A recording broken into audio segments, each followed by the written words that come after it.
Hello, everybody. We are now live for the Dataiku and TitanML webinar on LLM costs. My name is Kurt Mumel. I am going to be moderating this session for you today. We're going to give it 2 minutes, 2-minute warning to let everyone come over from their various Zooms, Teams, Meets, whatever else might be keeping them busy right now. We're sure that everyone is back to back because that's how life is organized these days. So we will be getting kicked off and getting introduced here to Meryem and Clément, our speakers for the webinar, in just 90 seconds. No, even less than right now, which is great, 70 seconds or so, because my job right now is to stall. To let everyone get connected. I've been thinking about singing. I've been thinking about reading poetry. I think in the end, I'm just landing on talking about what I'm doing. So here I am stalling in front of everyone. So those of you who are just joining, who are now connecting, this is indeed the webinar from Dataiku and TitanML on the topic of LLMs cost. We are going to be getting started in just a matter of about 35 seconds here to give everyone a full 2 minutes to get connected. So hang with us and we'll be with you shortly. The fact that you're doing a countdown is actually making me nervous. Like I used to do rowing racing, and I always felt like this at the start line. Right. So indeed, people getting ready to jump out of the what is it like in skiing, like a turnstile? The little Yeah, thing exactly. Like, dee, dee, dee. Yeah. Well, it's coming up because I'm looking at my second hand here. There's 5 seconds to go, so we're going to go ahead and get started right now.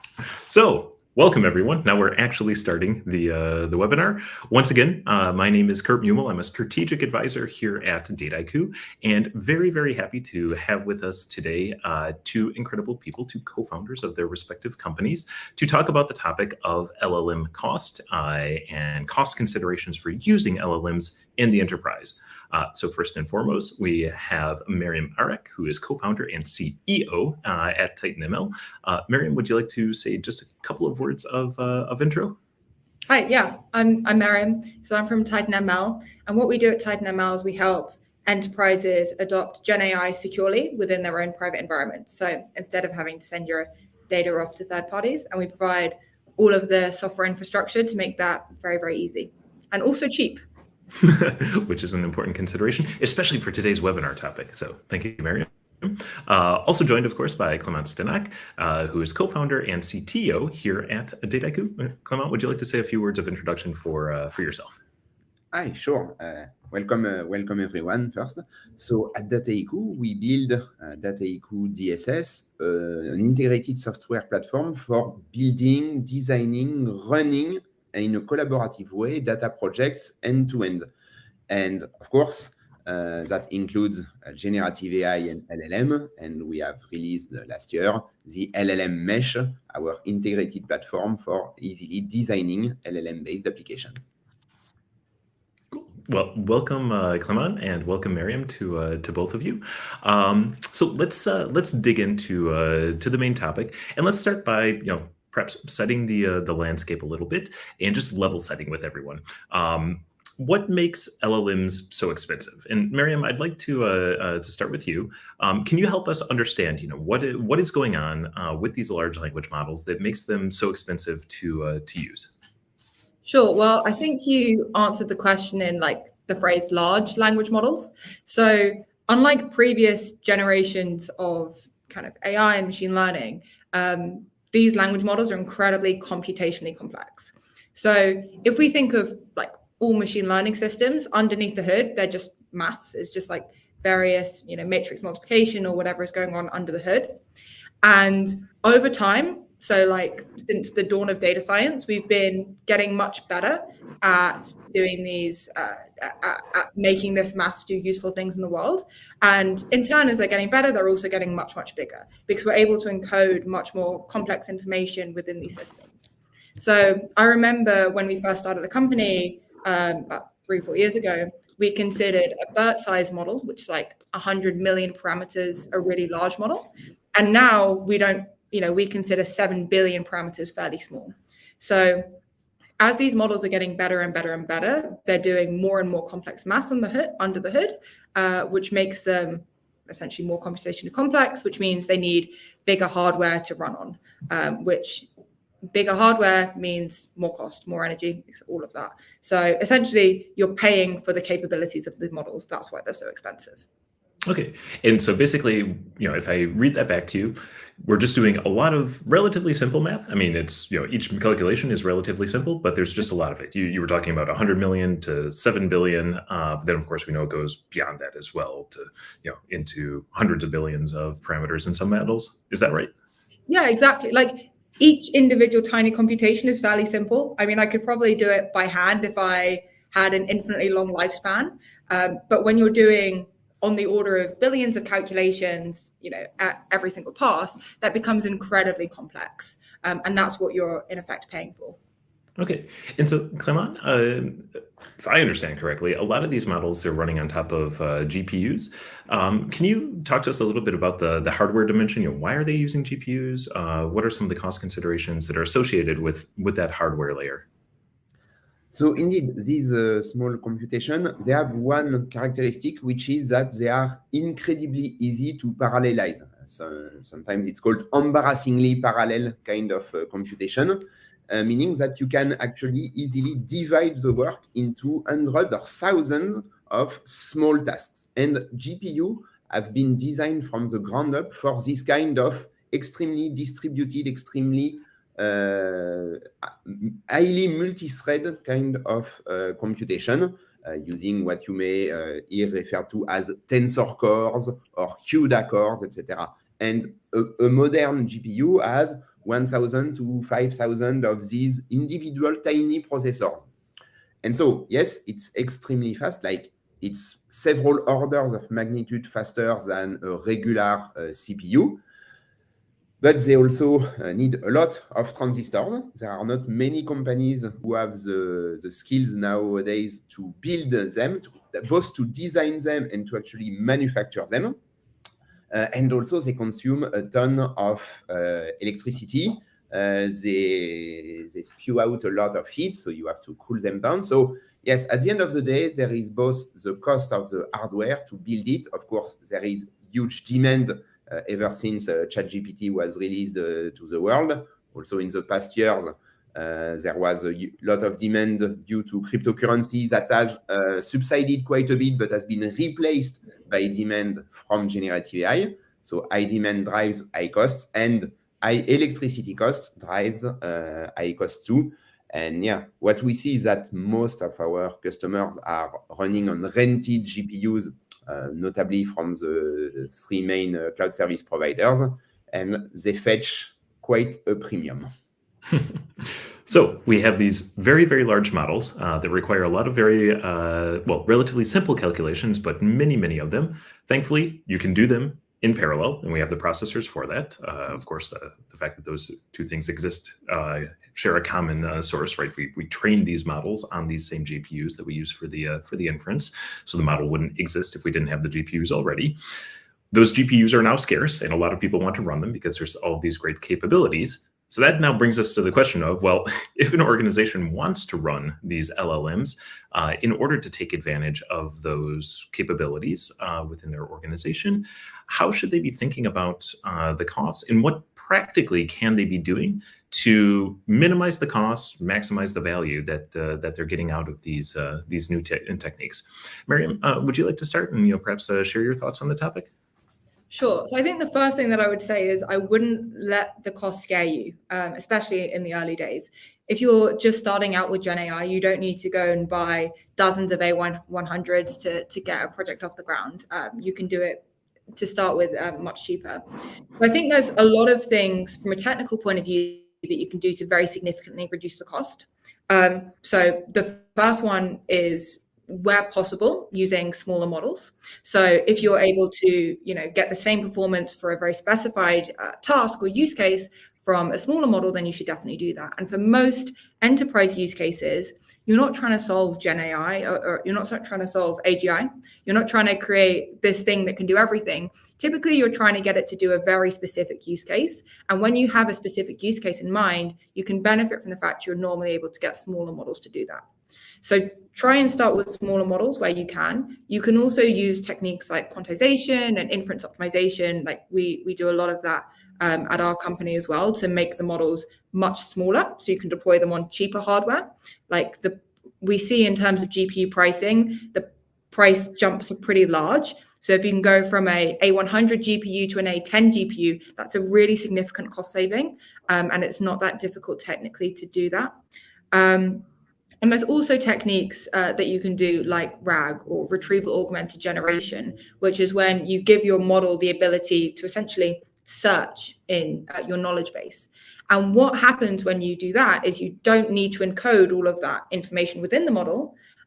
You can keep that information separately. And so your model can be, I guess, a bit dumber than if it had to learn all of that and recall it verbatim. So there's a lot of technical things that you're able to do to reduce the cost. At TitanML, we build a lot of these things in kind of as standard, so our clients get it for granted, can take it for granted. But I would say, like, you shouldn't be too scared of the cost, at least to begin with. The most important thing is that you do something and get something going for the first time. And Meryem, I'd like to just dig into one point that you mentioned, which is that there's smaller models that may exist, which may be particularly good at a narrow task. I think one of the things that was impressive to a lot of people when they discovered ChatGPT, through ChatGPT discovered LLMs in general. One of the things that was impressive was that it seems so general purpose. I can ask it anything. It'll give me an answer. Sometimes it may not be right, but it can write me jokes. It can write me poetry. It can sing me songs. It can code for me. It can come up with names for my children. Whatever I ask of it, it will do it. Can you maybe give us some examples of what some of the smaller, more task-specific models might be like, or just in general what some of those examples of more specialized use cases may be, which might allow somebody to choose a smaller, more efficient, and therefore less costly model? Yeah, I'm not sure about you, but I've never needed to write a sonnet as part of a work context. You can get rid of a lot of those capabilities. So a really common use case that we see is around search and semantic search. And one thing that LLMs are incredibly good at is dealing with and processing and understanding unstructured information. So unstructured information is essentially all text, all audio, all images that you have in your business. So if you can think of what are the tasks that I do around that, they're typically very good at those. So very, very common ones that we see is around document processing, semantic search, these retrieval augmented generation type bots, essentially where you're giving, you're enabling faster and deeper understanding of large corpuses of unstructured information through these AI models. But the way that we typically suggest that our clients go about deciding what LLM projects they should pick is, if they think, okay, I can now do anything that involves unstructured information, write down a list of all of those tasks in your business that would use a lot of unstructured information, and see what parts of those can I augment or kind of replace by using AI services. So typically it's around search, summarization, maybe text generation, those kinds of use cases all around language, which is a super different way of thinking to what we've been thinking in data science traditionally, because data science has been all around structured information. So it's a new way of thinking, but anything around unstructured information is a good case to start investigating with Gen AI. Okay. Well, very clear. And so it sounds like, there's not necessarily going to be one model that you will want to use for everything necessarily. There's probably an optimized way that you can go about it, choosing the right model for the right application.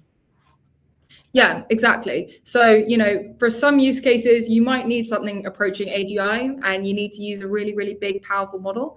But actually, if you're doing something like, semantic search, I probably don't even need a generative model. I can probably use a really small BERT style model. Or maybe I can go about it with a small llama model instead, or a code llama. And,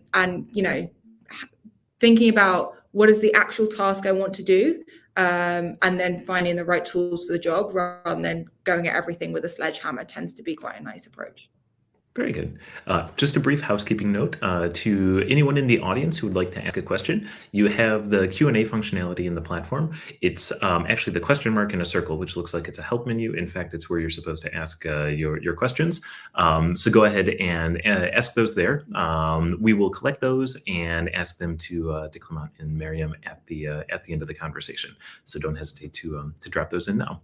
Clément, going over to you, thinking also about the concept of costs, controlling costs in the enterprise.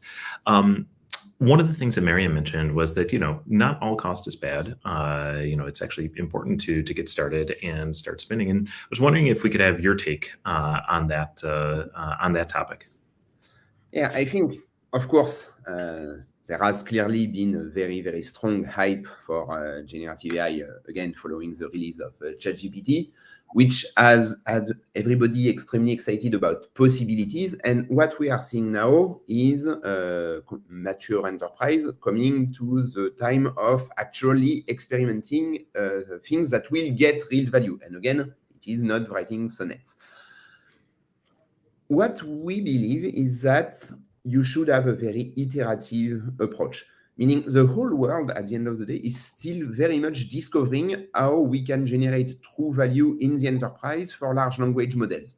In a sense, generative AI may be a bit more advanced on the image side, where, for example, Adobe has already fully integrated that. On text, it's still a bit more an experimentation. We still need to understand where we can use LLMs. At the end of the day, you need to use them for use cases where the cost of generating the information would be high if it was done by a human. And so there is a high value at automating that through LLM.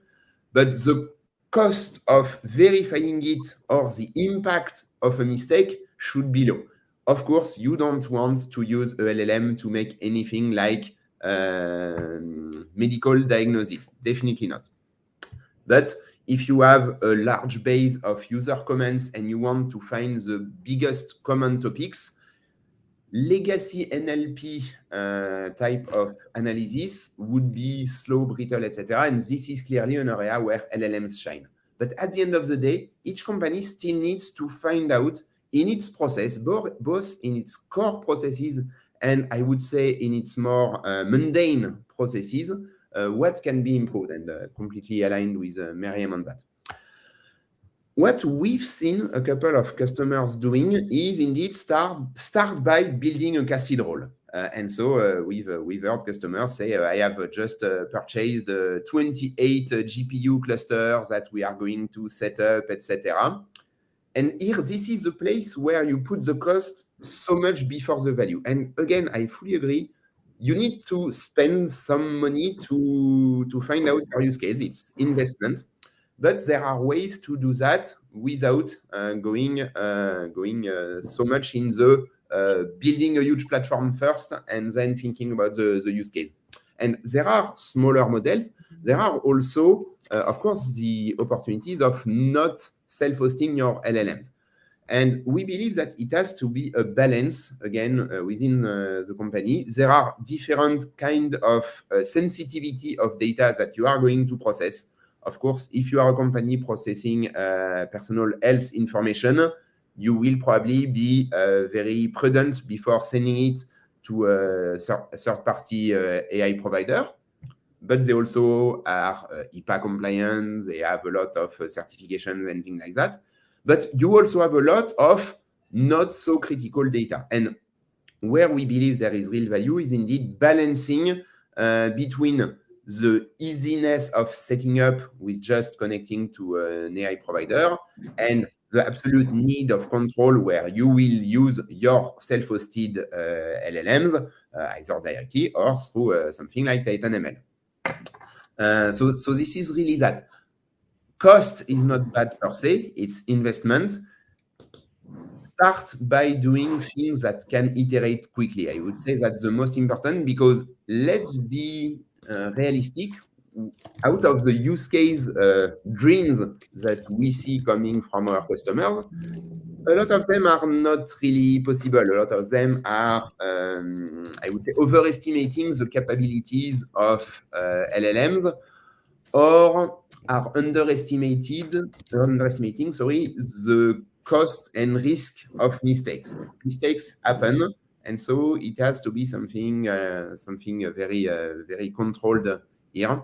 So yeah, adopt platforms that help you set up self-hosted LLMs faster, and adopt platforms that allow you to switch between models, to switch between providers easily, and to keep an eye on all of your costs. Because yes, these are still things where costs can accumulate very quickly, especially when you are using APIs where it's not just your hardware, it can be more. So that's why you need a platform like Dataiku. Yeah, Meryem, please go ahead. Yeah. I'd love to just touch on a few things. I completely agree with pretty much everything. You said something in particular, which was people tend to overestimate what they're able to do and underestimate the risks. I was actually speaking to a client last week about this exactly, and I used the analogy. I was like, okay, imagine LLMs are just interns. Like, you now have access to millions of interns for reasonably cheap. What would you get them to do?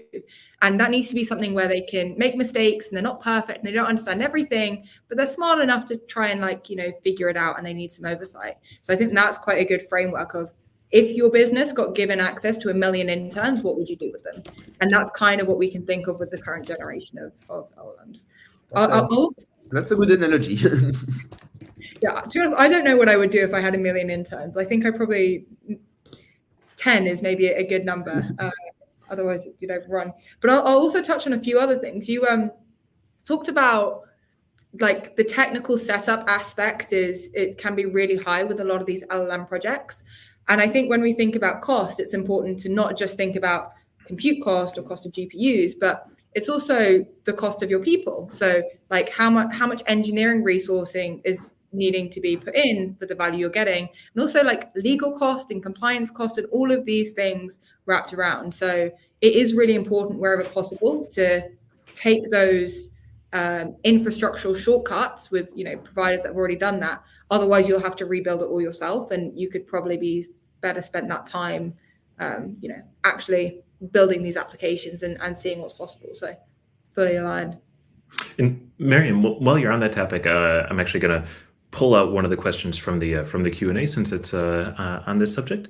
Michael Vesey asks, for those of us who have restrictions on using cloud services for what may be regulatory or data sovereignty reasons, what are the options for building an LLM on-prem? Modify that, building or using, I suppose, an LLM on-prem, and what would be needed to do that? Can you give a quick overview of that? Yeah, so Michael, actually about 50% of our customers still are deploying on data centers. So one of our biggest partners is Hewlett Packard Enterprise. So you definitely can deploy models within your own environment where it's completely cut off from either the cloud or API providers. Now, what you'll typically want to do is, I wouldn't recommend training your own model, but you'll want to start with some kind of open source base, something like a Llama or a Mistral or a Mixtral that you can deploy within your data center completely privately. And you'll have to build some infrastructure around that to get that able to work. Super happy to chat offline about exactly what that infrastructure is and what that means.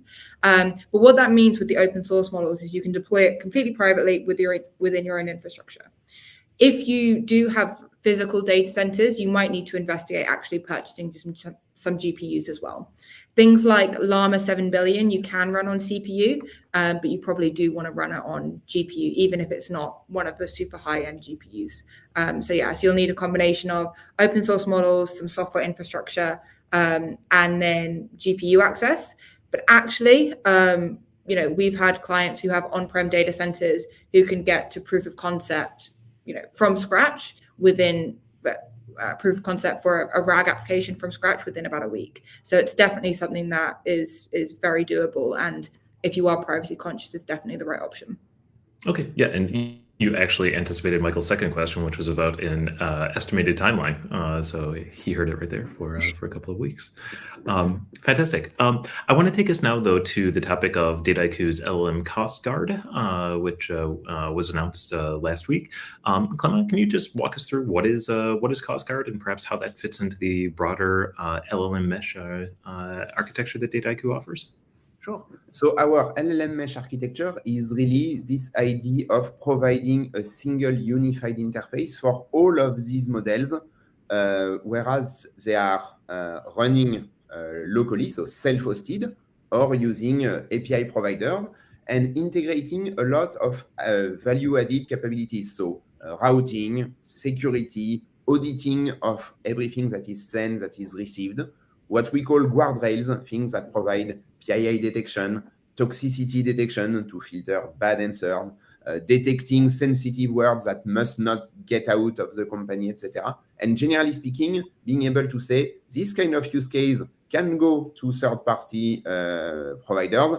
This kind of use case must stay locally because this is data that is not allowed to leave the company. The LLM mesh also provides native support for RAG, which we touched a bit earlier. And the last part is what we call the LLM Cost Guard, which is indeed tracking and tagging all LLM expenditures. So making sure that every call that is made, and so that to third-party providers, you have to pay for them, of course, usually based on the number of tokens or words in both the answer and the question and the answer coming from the LLM. We track all of that, we keep tabs, and present you with dashboards that allow you to see which projects, which teams, which users, which providers, which models are generating cost for you in order, again, to control the cost before they start being an issue. And I said a bit about iterating earlier. It's really important here to differentiate between these iteration development costs and production expenses. And typically, you can allow some things that may not be that may not have ROI in development, but when you are on production, you need a much closer monitoring in order to see, okay, how much is my production system going to cost me per day? And okay, is there a path to ROI with that? And this is typically also where you can start optimizing based on that and possibly moving towards internally running LLMs that have, I would say, a higher entry cost, entry bar, more than cost. But if you have sufficient activity, of course, it will start paying back. Excellent.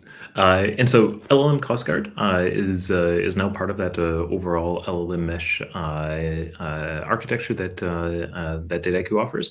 I'm wondering, Clément, if you have any thoughts about the development of this capability and why this kind of functionality makes sense within a broader platform rather than saying a kind of a third-party standalone solution. What we believe is that a LLM project is almost never standalone. Even if you make something like a chatbot to search your HR policies, just an example, well, you will still need a whole data pipeline to prepare the document, to filter out what's unrelated, to prepare the document for ingestion into the LLM, so into the RAG system. Then you need to actually host the LLM itself, but also the UI that will be served to your users. You need to have all the security around that, all of the filtering of who is allowed to see what. And then you need to have all of the human in the loop, feedback loop. Typically, for these systems to actually work, you need to work with the users. You need to do progressive deployments. So first of all, actually spending time with the users. But as you scale, having, yes, this answer was good, no, this answer was bad, and using that to iterate. And this feedback is data. And again, you need a data analysis platform. And I would say this was a very simple use case. Some use case that either we develop internally or our customers develop involve mixing and matching a lot of data, maybe summarizing calls from a help desk, joining that with CRM data, etc. And again, this is a data project. So yeah, you can't have just a chatbot or AI cost thing, you need an actually integrated data platform. Very clear. Well, let me turn us towards some of the questions that we've received. There's some really good ones. Meryem, I'd like to direct this one for you. The question is about the list of cost drivers when thinking about using LLMs in the enterprise. For example, CPUs, GPUs, RAM, storage, etc. It sounds like this question coming from Ignacio Estrada is looking mostly on the technical dimension. So wondering if you could walk through those, but also maybe expand that to other cost drivers for using LLMs in the enterprise. Sure. So broadly, when it comes to GPUs, and I will keep the technical details fairly high level because it's very easy to get caught in the weeds. As good heuristics, GPUs always more expensive than CPUs per hour. However, per request actually tend to be cheaper. So if you're utilizing your GPU really, really well, it tends to be that you end up getting better unit economics by using GPUs rather than CPUs, even though list price is more expensive. And typically, the more powerful the GPU is and newer it is, the more expensive it'll be as well. But I would also still say that unit economics still tends to work out pretty favorably. So even though list price might be high, it's all about GPU utilization. If you can use it well, it can still be really reasonable. So that would be the major driver when it comes to GPUs, broadly about power and newness, essentially. But also be sure that you don't get scared by the list price. Think about if you have the traffic to be able to utilize it correctly, it might end up being the cheaper option. But other drivers, so things that we've already touched on. So your people and your time, so your engineering time, your compliance time, your legal time, all of these things get wrapped up into one. We can also think about another driver is the size of model that you want to use. This links directly to the GPU size. So if I'm using really, really big models, then my GPU cost tends to go up because I need bigger GPUs as well. But I'm able to do interesting things like, using LoRa adapters and being able to deploy multiple models on a single GPU that can end up driving it down. So it's actually a fairly complex, multi-dimensional problem with a lot of different factors in play, and that's why I think things like the Cost Guard are really interesting and exciting, because it's all very well you hypothetically calculating what the costs are if you have perfect utilization, but you never actually do in practice. So it's good to kind of keep all of those factors in play. Okay, excellent. Clément, anything you want to add to that around cost drivers? No, I think it's there are also some questions around tokens. So when you are not using self-hosted GPU, then yes, you start having to optimize your tokens, meaning that you will need to start thinking about, can I send less information to the LLM in order to get the same quality of response? And actually, it's true also for self-hosted LLMs, because they will have, if you send them less context in your question, they have less computation to do, so it will be faster and consume less of the CPU overall. GPU. Yeah, that bit's got me really excited, actually. There's obviously things you can do to both minimize tokens on the way in and the way out. So we implemented something a while ago, which is called JSON forming, which guarantees with 100% certainty that your model outputs the JSON that you want it to. Whereas like traditional previous ways of doing this is essentially getting your model to try over and over and over again until it produces the right JSON. If you can guarantee from the off it's going to produce the right JSON, typically means your responses are shorter and you don't need to go over it again. So there's other optimizations you can do to make sure you're using your tokens properly. So that's a really good point. Excellent. Super interesting. So one of the questions, but it's actually the top voted question right now, and perhaps because it's a challenging one, but it's a ballpark estimate for how much one should budget for an enterprise Gen AI use case. Sandy Numburi, the author, acknowledges that this is a difficult question because it's going to be highly variable across use cases and from company to company. But I'm wondering, indeed, it's a difficult question to give a firm answer to, but are there any rules of thumb that that you might refer to in terms of how to think about what you might want to budget for a first use case?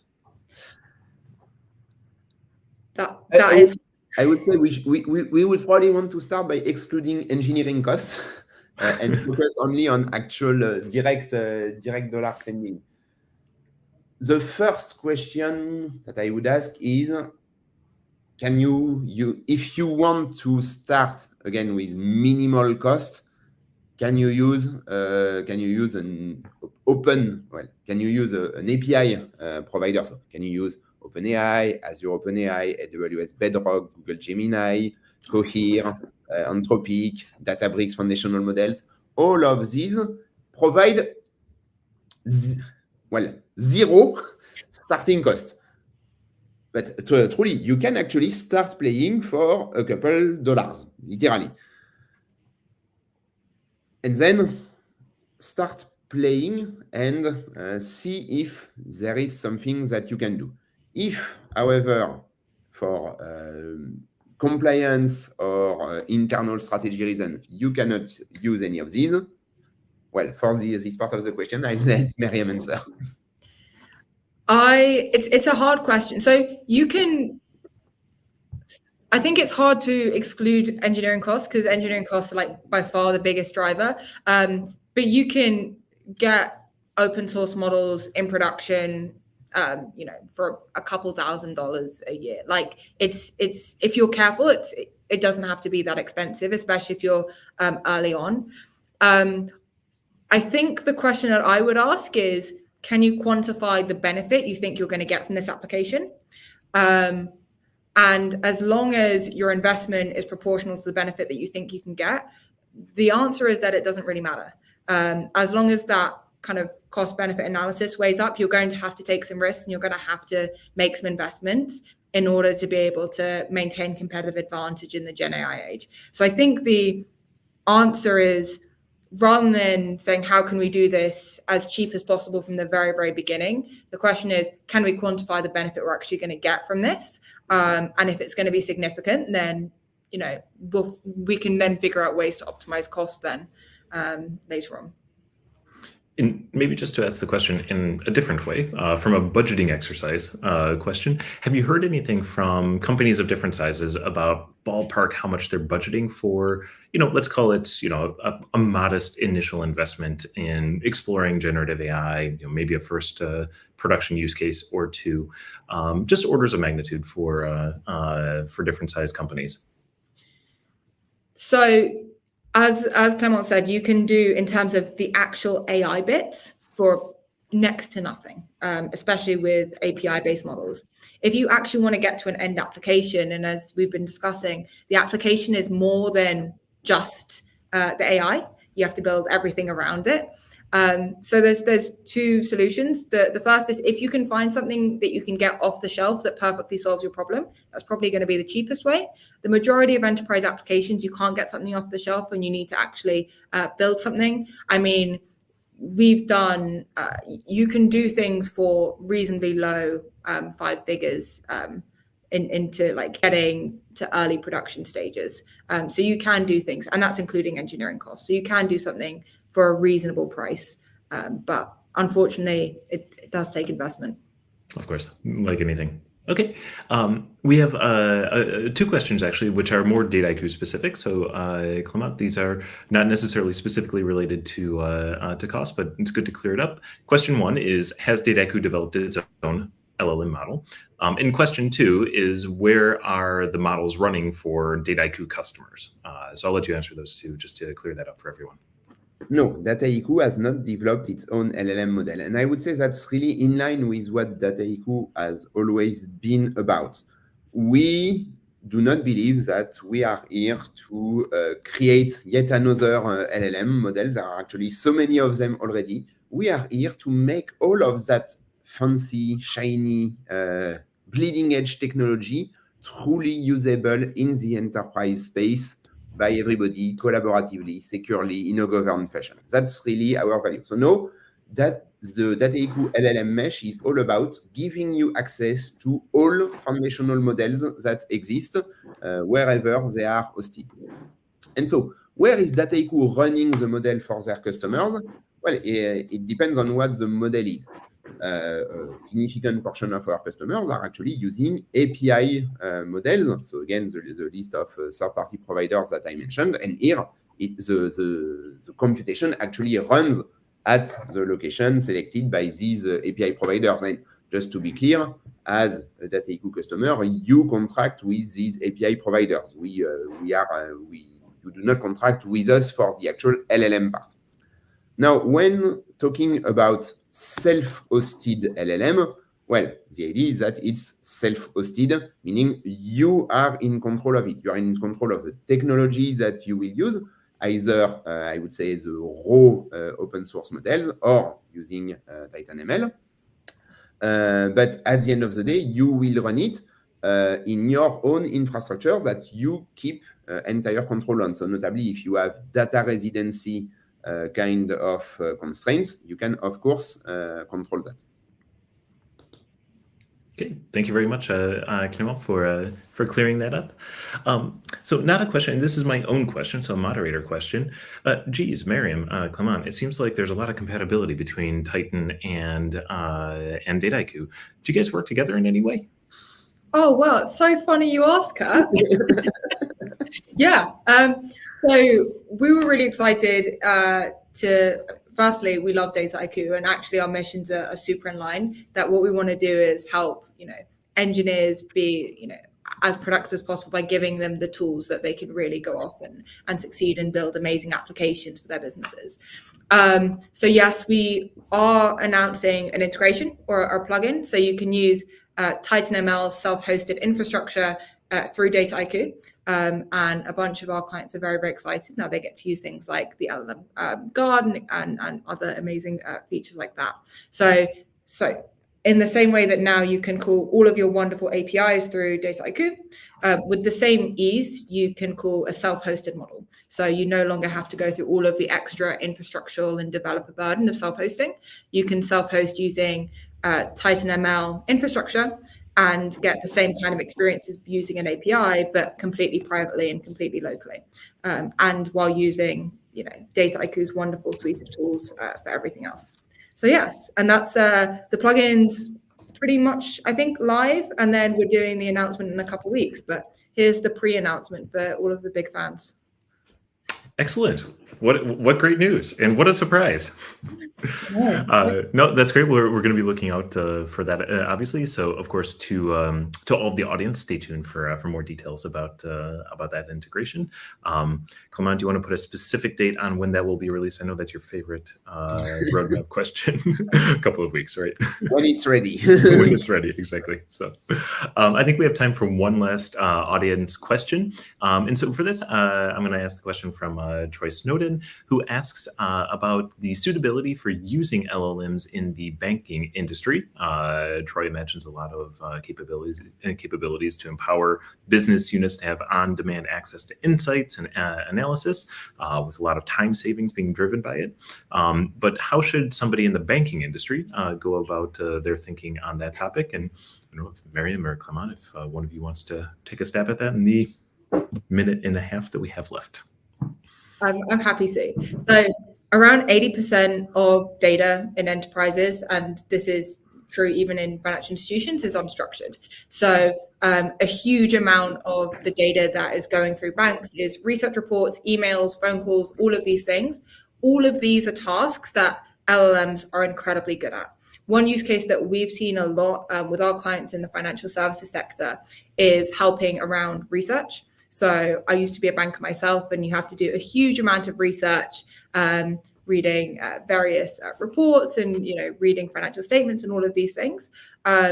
You're able to empower your team to have not only faster insight and understanding of these research reports, but also with LLMs, you can get much deeper understanding as well. So research is just one of the use cases that we see in financial services, but I actually think it would be one of the industries impacted the most by this LLM transformation, just because the amount of unstructured data that there is. People often think banking is a numbers business, but in fact, it's a contracts business. Exactly.